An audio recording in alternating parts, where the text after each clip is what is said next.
نحمدہ ونصلی ونسلم علی رسول الکریم اما بعد فاعوذ باللہ من الشیطان الرجیم بسم اللہ الرحمن الرحیم۔ اکثر احباب سوال کرتے ہیں کہ ہماری زندگی میں بہت سی نمازیں قضا ہو چکی ہیں اور نمازوں کی تعداد بھی معلوم نہیں، تو اس صورت میں ان نمازوں کو کیسے ادا کیا جائے اور قضا نماز کس کس وقت ادا کی جا سکتی ہے، اور اگر قضا نمازوں کی ادائیگی مکمل نہ ہو اور وقت اجل وقت انتقال آ جائے تو باقی نمازوں کا کیا ہوگا۔ تو اس بارے میں یہ یاد رکھیں کہ بلا عذر شرعی قضا نماز کر دینا یہ گناہ کبیرہ اور جہنم میں لے جانے والا عمل ہے، حتیٰ کہ زنا کرنے اور شراب پینے سے بھی بڑا گناہ نماز کا ترک ہے۔ حدیث مبارکہ کے مفہوم کے مطابق اگر کوئی شخص فرض نماز چھوڑ دیتا ہے اور اس کے بعد پھر اس کی قضا کرتا ہے تو اگرچہ ساری زندگی وہ اس نماز کی قضا کرتا رہے، اس کو وہ ثواب نہیں مل سکتا جو اس شخص کو نماز کے اپنے وقت میں ادا کرنے سے ملتا ہے۔ تو لہٰذا ایسے شخص کو چاہیے کہ سب سے پہلے اللہ تعالیٰ کے حضور سچی توبہ اور استغفار کرے اور اللہ تعالیٰ سے قضا نمازوں کی ادائیگی کرنے میں استقامت کی دعا کرنی چاہیے، اور اگر قضا نمازوں کی ادائیگی کے دوران موت آ گئی تو اللہ تعالیٰ کے فضل سے امید کامل ہے کہ ایسے شخص کی بخشش ہو جائے گی۔ سورۃ نساء کے اندر اللہ تعالیٰ ارشاد فرماتا ہے وَمَن يَخْرُجْ مِن بَيْتِهِ مُهَاجِرًا إِلَى اللَّهِ وَرَسُولِهِ ثم يدركه الموت فقد وقع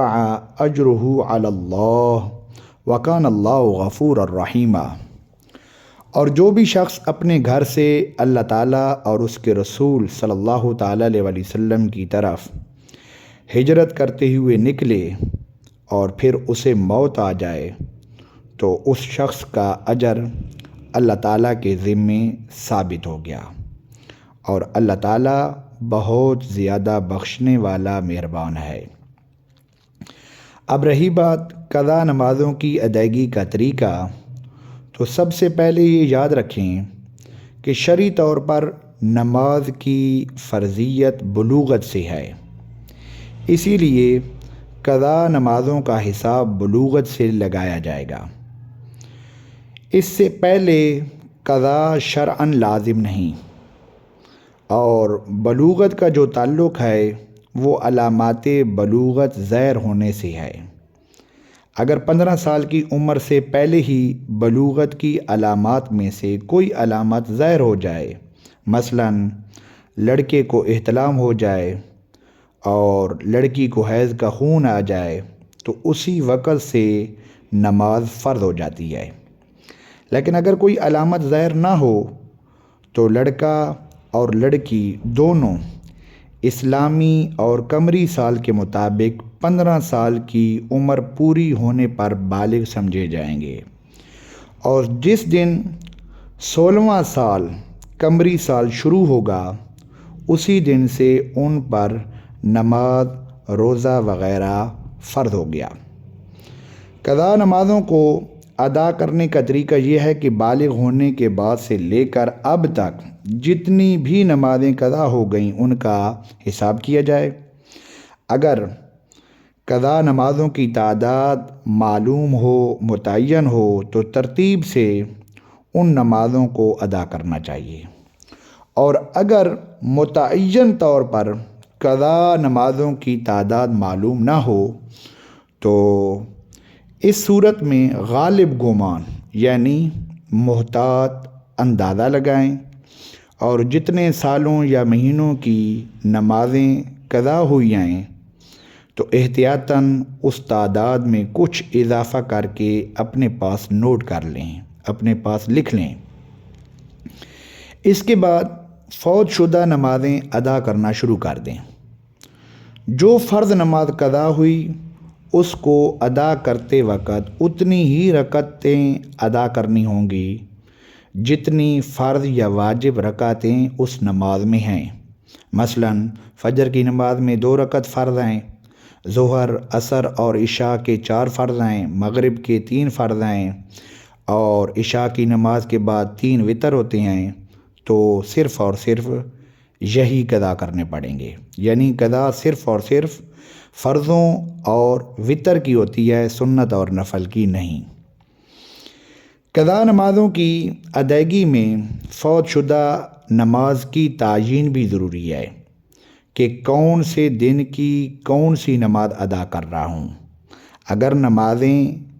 چند قضا ہوں تو یہ تعیین آسان ہے کیونکہ سب نمازیں یاد ہوتی ہیں،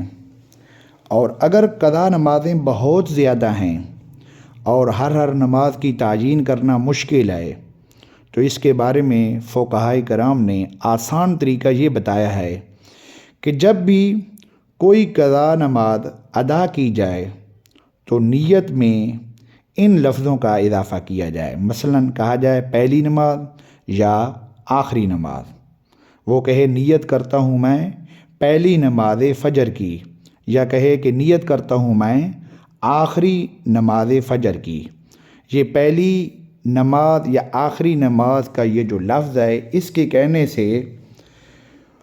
نماز کی تعیین ہو جائے گی۔ اور اسی طرح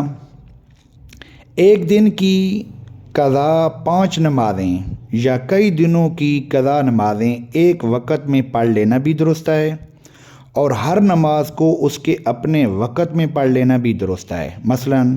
کوئی شخص ایک وقت میں ہفتہ یا مہینے کی سب قضا نمازیں پڑھتا ہے تو یہ بھی درست ہے، اور اگر فجر کی قضا نماز فجر کے وقت میں، ظہر کی قضا ظہر کے وقت میں، عصر کی قضا عصر کے وقت میں، مغرب عشاء کی نماز ان کے اپنے وقت میں، اور عشاء کے بعد وتر پڑھتا ہے تو یہ دونوں طریقے جائز ہیں۔ اور اس کے علاوہ 3 مکروہ اوقات، یعنی طلوع فجر کے 20 منٹ بعد، غروب آفتاب سے 20 منٹ پہلے اور زوال کے وقت، ان 3 مکروہ اوقات کے علاوہ جب چاہیں قضا نماز پڑھ سکتے ہیں۔ اور اگر کوئی شخص سنت غیر مؤکدہ اور نوافل کی جگہ قضا نمازیں پڑھے تو یہ بھی درست ہے، لیکن قضا نمازوں کی وجہ سے سنت مؤکدہ کو ترک کرنا درست نہیں ہے۔ جس شخص کی بہت سی نمازیں قضا ہوں تو اسے چاہیے کہ وہ اپنے گھر والوں کو وصیت کرے کہ میرے مرنے کے بعد میری لکھی ہوئی قضا نمازوں کا جائزہ لینا۔ اگر میرے ذمے کوئی قضا نماز یا روزہ باقی ہو تو میرے مال میں سے، میرے ترکہ میں سے ان قضا شدہ نمازوں یا روزوں کا فدیہ دے دینا۔ یہ یاد رہے کہ ایک نماز اور ایک روزے کا جو فدیہ ہے وہ ایک صدقہ فطر کے برابر ہے۔ ایک نماز کا بھی صدقہ فطر کے برابر فدیہ، اور ایک روزے کا بھی فدیہ ایک صدقہ فطر کے برابر، اور ایک صدقہ فطر کی جو مقدار ہے وہ تقریباً 2 کلو گندم یا آٹا یا اس کی قیمت ہے۔ اللہ تعالیٰ کی بارگاہ میں دعا ہے اللہ تعالیٰ ہم سب کو تمام فرائض و واجبات کا عامل بنائے۔ آمین بجاہ نبی الامین صلی اللہ تعالیٰ علیہ وآلہ وصحابہ اجمعین۔